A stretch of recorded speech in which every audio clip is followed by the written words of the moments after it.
नमस्कार, मैं हूं ज्योत्सना बेदी आपके साथ। आप बने रहे हेल्दी और बीमारियां आपको छू भी ना सकें, बस इसी उम्मीद के साथ हम हर रोज आपके लिए लेकर आते हैं आपका फेवरेट हेल्थ शो संजीवनी, जिसका सिर्फ एक ही मकसद है, आप कैसे हमेशा हेल्दी बने रहें। और हर रोज की तरह आज भी हमारे साथ मौजूद हैं विश्व प्रसिद्ध आयुर्वेदाचार्य डॉक्टर प्रताप चौहान। डॉक्टर साहब, आपका स्वागत है। Thank you very much. धूम्रपान, ज्यादा खाना, अधिक शराब पीना, नींद की कमी, ये तमाम आदतें हैं जो आपको बीमार कर सकती हैं और हम इनके बारे में अच्छे से जानते भी हैं। लेकिन कुछ ऐसी आदतें हैं जिनके बारे में हमें ज्यादा नहीं मालूम, लेकिन ये हमारे लिए अच्छी नहीं होती हैं।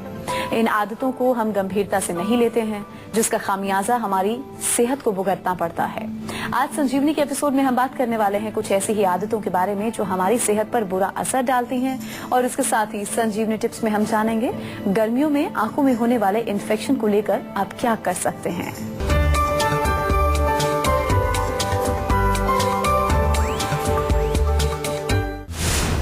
ज्यादा देर ब्रश करने से हो जाएंगे आपके दांत कमजोर। जल्दी जल्दी खाना खाने से हो जाएगा आपका डाइजेशन खराब। तो हो जाएं सावधान, आपकी आदतें कर सकती हैं आपको बीमार। तो चलिए डॉक्टर साहब के साथ हम चर्चा की शुरुआत कर लेते हैं। डॉक्टर साहब, कुछ लोगों को देखा है जो खाना खाने के बाद, भोजन खाने के बाद दांतों को घिस घिस कर, रगड़ रगड़ कर साफ करते हैं। जी जी। तो इससे दांतों पर क्या इफेक्ट होता है? देखिए, आपको सबसे पहले समझना ही है कि दांतों को हम जो ब्रश करते हैं उसका पर्पज क्या होता है। मेन पर्पज क्या होता है, खाना जो हमने खाया, खाने दांतों के बीच में फंस जाता है तो वो खाना वहाँ फंसा ना रह जाए। दांतों के अंदर जब भोजन रह जाता है हमारा तो उसमें सड़न होती है, और सड़न होगी तो उसके बाद फिर अनेक प्रकार के रोग वहाँ पर होते हैं। मसूड़ों में जो सूजन आएगी, मुंह से बदबू आएगी, कैविटी बन जाएगी, जिसको कहते हैं कि दांत में कीड़ा लग गया है, आपके दांत हिलने लगेंगे, कमजोर हो जाएंगे। तो ये तमाम जो चीजें हैं उनका एक ही हमारा जो बेसिक जो रूट कॉज है वो ये है कि दांत हमारे उसमें खाना कहीं नहीं रहना चाहिए। तो जब हम ब्रश करते हैं तो वहाँ रगड़ने की उतनी जरूरत नहीं है, लेकिन हमें अंदर जाने की जरूरत है। ऐसी ऐसी जगह पर ब्रश को घुमाने की जरूरत है जहाँ पर के खाना अगर खाया है आपने तो खाना वहाँ चिपका हो सकता है, लगा हो सकता है। तो ये काम आप ऐसे भी कर सकते हैं। अगर आप खाना खाने के बाद अच्छी तरह से पानी लेकर के दांतों को साफ करें, कुल्ला करें। हमारे यहाँ भारत में तो ये ब्रश का प्रचलन बहुत ज्यादा नहीं हुआ करता था। दातुन करते थे लोग, और दातुन भी इस तरह से करते थे कि हर जगह से उसको जो है साफ करते थे। और कुल्ला करने का यानी कि आफ्टर ईटिंग फूड्स मुंह में पानी लेके लोग उंगली से सब तरह से साफ करते हैं। ये प्रचलन और कहीं किसी भी वर्ल्ड में, किसी कंट्री में मैंने नहीं देखा, केवल भारत में ये सब लोग हम लोग करते हैं। लेकिन हम लोग भी अब थोड़ा सा मॉडर्न होते जा रहे हैं और हम सोच रहे हैं कि शायद ये जो टूथपेस्ट लगा करके हम अगर रगड़ेंगे तो उससे हमारे दांत जो है बहुत अच्छे हो जाएंगे। लेकिन वो उसका एक अपना रोल है।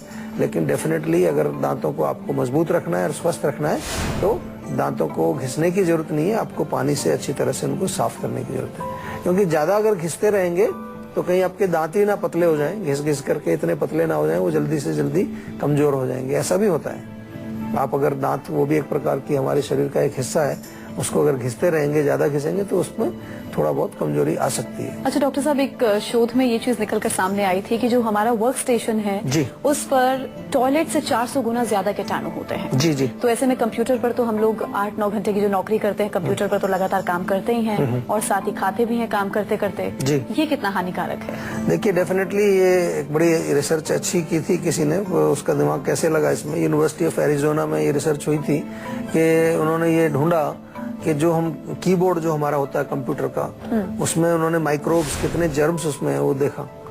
तो लगभग आई थिंक अराउंड 3000 से ज्यादा कुछ जर्म्स उन्होंने पाए पर स्क्वायर इंच।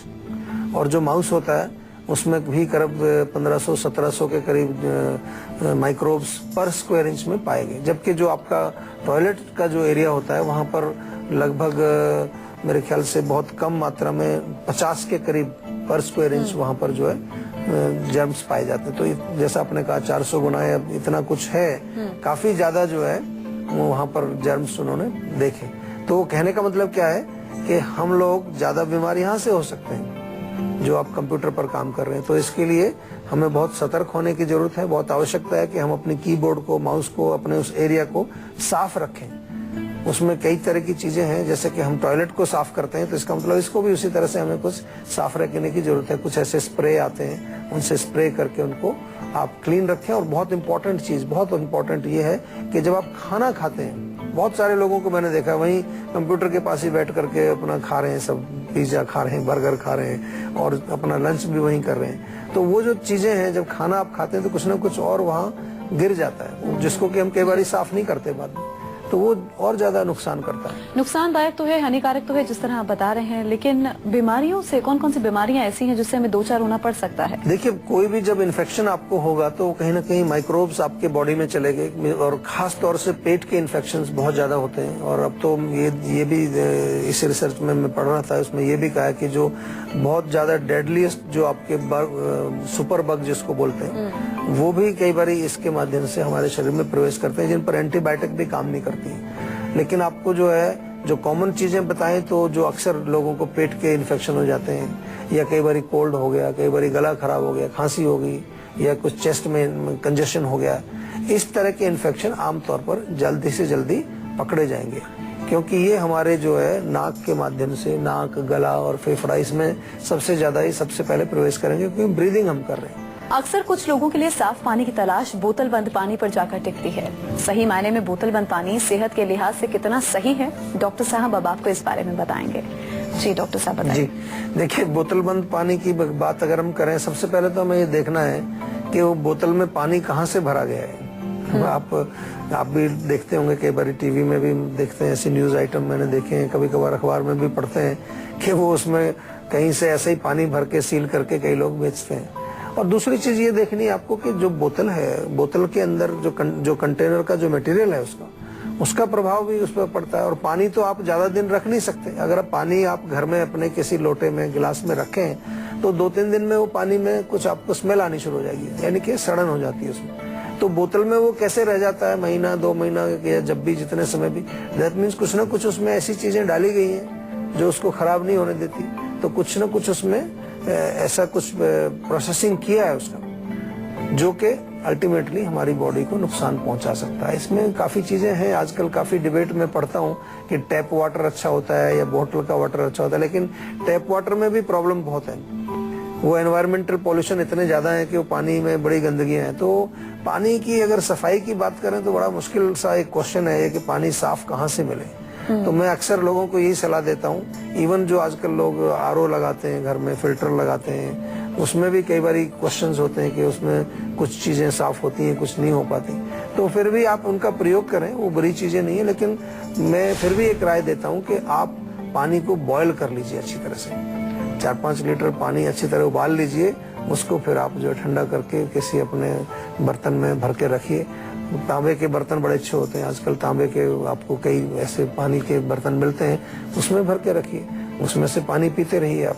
मतलब निश्चिंत होकर हम लोग आरओ सिस्टम्स का तो इस्तेमाल करते हैं, फिल्टर्स का इस्तेमाल तो करते हैं, वहाँ भी हमें इस हिसाब से तो सावधानी बरतनी बिल्कुल करना चाहिए। देखिए, कोई भी चीज जो है वो ऐसा तो नहीं कह सकते। अभी हम कहीं ऐसे युग में आ गए हैं कि जहाँ बिल्कुल शुद्ध चीज मिलना तो आई थिंक बहुत मुश्किल है। लेकिन कोशिश ये करनी चाहिए कि जितना भी हो सके हम इतना कोशिश करें कि वो नियरेस्ट टू द शुद्ध हो, नियरेस्ट टू द क्लीन, तो वो तो कोशिश करनी चाहिए। क्योंकि हम लापरवाही नहीं करनी चाहिए हमको ज्यादा।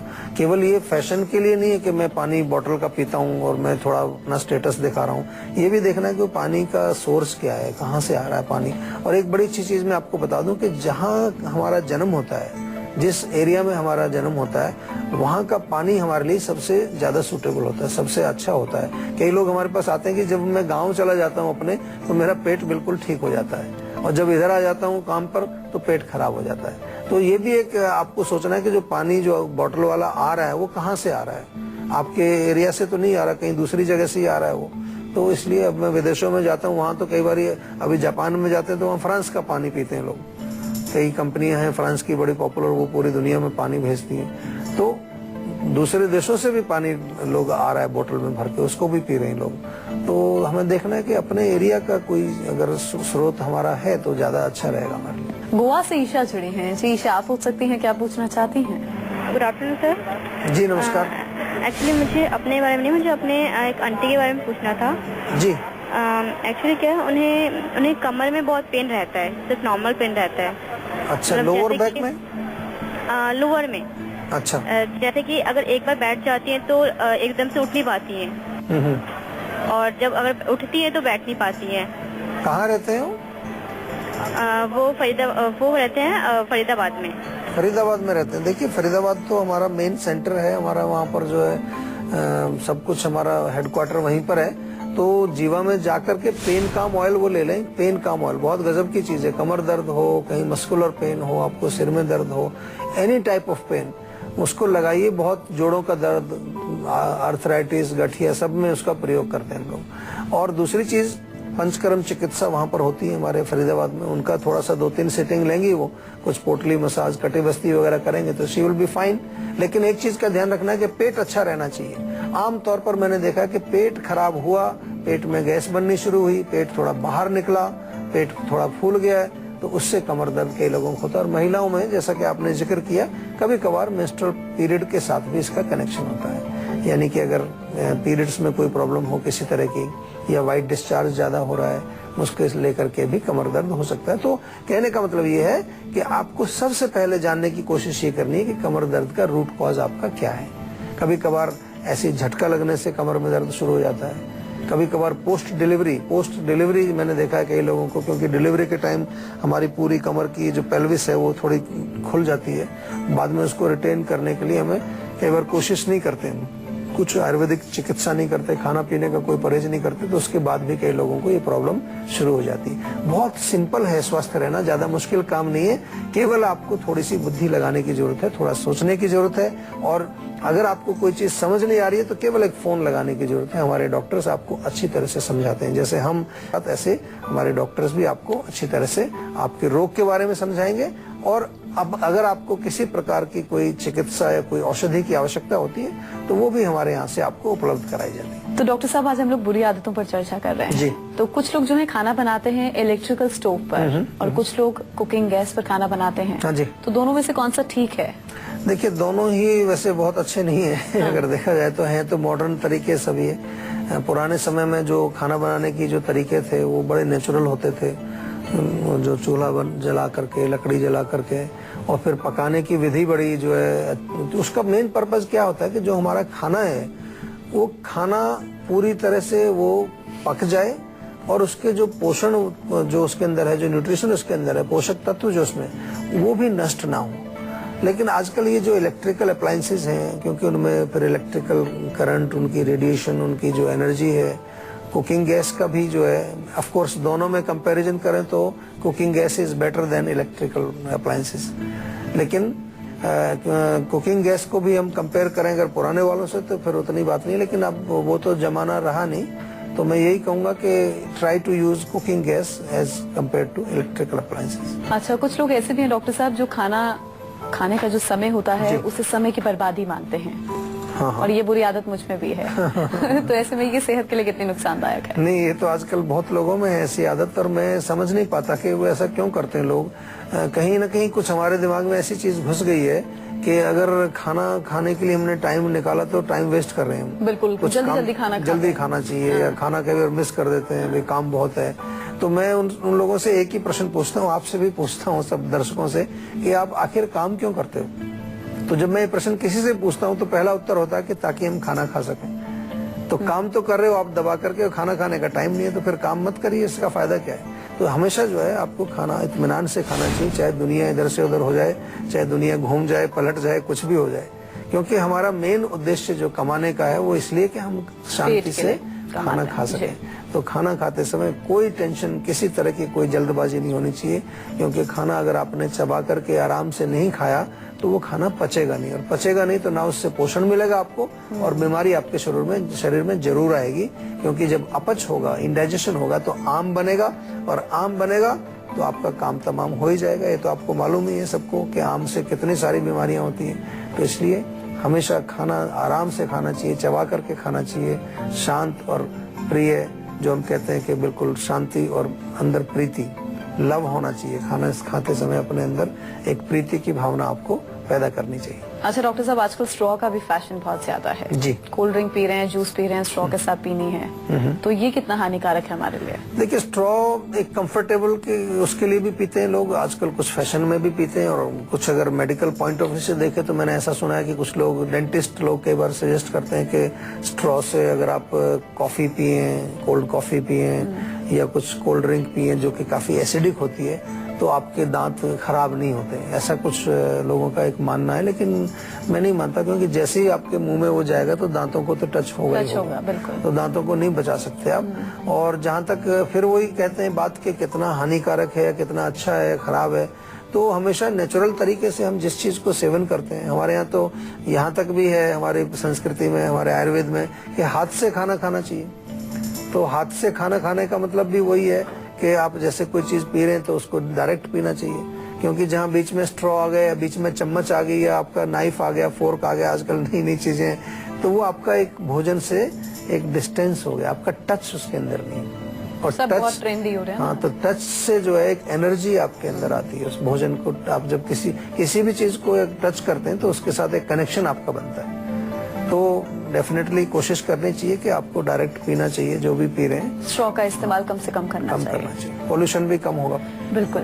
तो अगर आप लोग भी अपनी हेल्थ से जुड़ी अपनी समस्याओं का समाधान चाहते हैं तो आप इस नंबर पर कॉल कर सकते हैं 0129404004 पर फोन करके अपना नंबर रजिस्टर करवा सकते हैं। उसके बाद डॉक्टर चौहान के पैनल के डॉक्टर आपको खुद फोन कर आपकी सेहत से जुड़ी समस्याओं को सुलझाएंगे। और इसी के साथ यहाँ रुकेंगे एक ब्रेक के लिए। ब्रेक के बाद बारी है संजीवनी टिप्स की, जिसमें डॉक्टर साहब से हम जानेंगे आंखों में होने वाले इन्फेक्शन को लेकर आप क्या खास कर सकते हैं। आप देखते रहिए संजीवनी में। आप सभी का स्वागत है। अब बारी है संजीवनी टिप्स की, जिसमें डॉक्टर साहब आपको बताने वाले हैं आंखों में अगर बार बार आपके भी इन्फेक्शन होता है तो इसको लेकर आप क्या खास कर सकते हैं। जी डॉक्टर साहब, आंखों का बचाव कैसे करें?